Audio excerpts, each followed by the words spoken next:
በስመ አብ ወወልድ ወመንፈስ ቅዱስ አሐዱ አምላክ። ዝኸበርኩም ናይ እግዚአብሔር ቤተሰብ ከመይ ውዕላትኩም?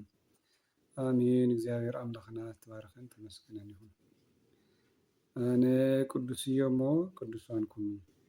ቀዳማይ ጴጥሮስ ምዕራፍ 1 ካብ ቁፅሪ 15 እስካብ 16 እዚ ቃል እዚ ጴጥሮስ ዝወሰዶ ካብ ዘሌዋውያን ምዕራፍ 19 ቁፅሪ 2 እዩ። ኦሪት ዘሌዋውያን ምዕራፍ 19 ቁፅሪ 2 አነ ቅዱስ እየ እሞ ቅዱስ ኩኑ ዝብለና ዘሎ እግዚአብሔር አምላኽና እዩ። እግዚአብሔር ቅዱስ እዩ። ቅዱስ ማለት ፍሉይ፣ ምስጉን፣ ሓጢአት ዘይብሉ፣ ምንም እንከን ዘይብሉ ዝፀርየ በቃ ካብ ኩሉ ዝተፈለየ እግዚአብሔር አምላኽና ንዕኡ ዝተኣኻኸሎ ማንም የለን።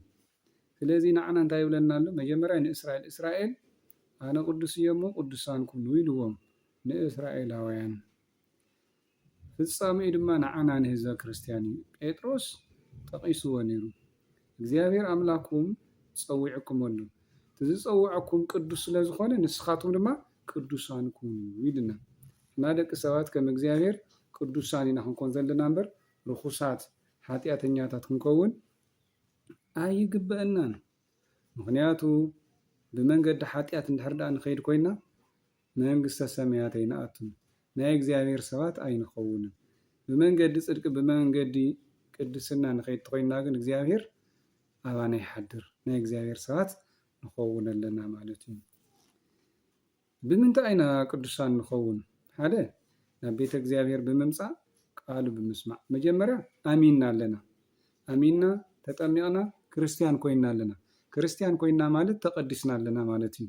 ይኹን ደኣ እምበር ኣብ መንጎኡ ሓጢአት ክንሰርሕ ንኽእል ኢና። ሓጢአት ተሰሪሕና ድማ ብንስሓ ብምሕፃብ ብንስሓ ናብ ቅድስና ንመፅእ ኣለና። ካብዚ እንታይ ኢና ንምሃር? ሓደ ቅዱሳን ክንከውን ከም ዝግበአና እግዚአብሔር ካብና ዝደልዮ ቅድስና እዩ። ቅዱሳን ክንከውን ይግበአና። ኣብ ገላትያ ምዕራፍ 5 ካብ ቁፅሪ 19 እስካብ 21 ከምኡ ዝብለ ናይ ስጋ ስራሕ ኣይትስርሑ፣ ዝሙት፣ ርኩሰት፣ ሓጢአት ኩሉ ናይ መንፈስ ፍረ ግን ኣፍርዩ ኢልና። ቅዱስ ንሶም ፍቅሪ፣ ሰላም፣ ትዕግስቲ፣ ትሕትና እንዳለ ይዝርዝሮም ኣሎ። ናይ መንፈስ ፍረ ፍሪና ቅዱሳን ክንከውን ይግበአና። ካልኣይ ድማ ብመንገዲ ሓጢአት ክንከይድ የብልና። ስለዚ ናይ እግዚአብሔር ቤተሰብ ቅዱሳን ክንከውን ይግበአና፣ ብንስሓ ድማ ክንምለስ ይግበአና። ናይ ጎይታና ናይ ኢየሱስ ክርስቶስ ድማ ስጉኡን ደሙን ክንበልዕ ይግበአና እሞ እምነትና ኣፅኒዕና ቅዱሳን ኮይና ንስሓ ኣቲና ቆሪብና ናይ ዘለኣለም ሕይወት ንኽንረክብ ናይ እግዚአብሔር ቅዱስ ፈቃድ ይኹነልና። ወስብሐት ለእግዚአብሔር።